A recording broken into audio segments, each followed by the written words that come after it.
A quality is an attribute or a property. In contemporary philosophy, the idea of qualities, and especially how to distinguish certain kinds of qualities from one another, remains controversial. Background: Aristotle analyzed qualities in his logical work, The Categories. To him, qualities are hylomorphically formal attributes, such as white, or grammatical. Categories of state, such as shod and armed, are also non-essential qualities. Aristotle observed, one and the self-same substance, while retaining its identity, is yet capable of admitting contrary qualities. The same individual person is at one time white, at another black, at one time warm, at another cold, at one time good, at another bad. This capacity is found nowhere else. It is the peculiar mark of substance that it should be capable of admitting contrary qualities, for it is by itself changing that it does so. Aristotle described four types of qualitative opposites: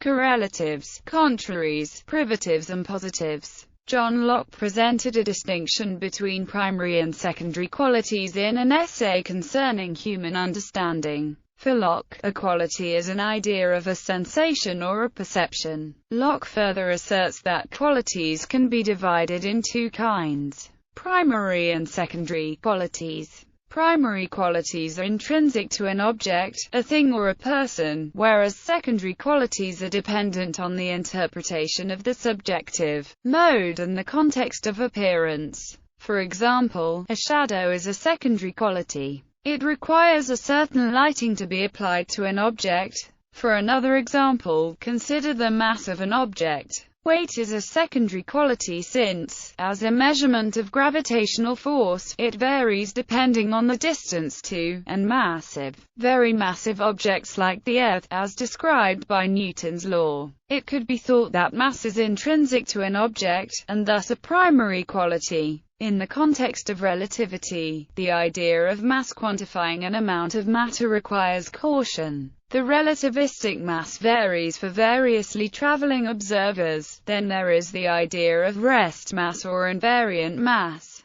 Basically a system's relativistic mass in its own rest frame of reference. Only in isolated systems invariant mass in relativity is the same as observed in variously traveling observers' rest frames, and conserved in reactions. Moreover, a system's heat, including the energy of its massless particles such as photons, contributes to the system's invariant mass. Even a cloud of photons traveling in different directions has, as a whole, a rest frame and a rest energy equivalent to invariant mass. Thus, to treat rest mass as an intrinsic quality distinctive of physical matter raises the question of what is to count as physical matter. Little of the invariant mass of a hadron consists in the invariant masses of its component quarks apart from their gluon particle fields. Most of it consists in the quantum chromodynamics binding energy of the gluons. Conceptions of quality as metaphysical and ontological. Philosophy and common sense tend to see qualities as related either to subjective feelings or to objective facts.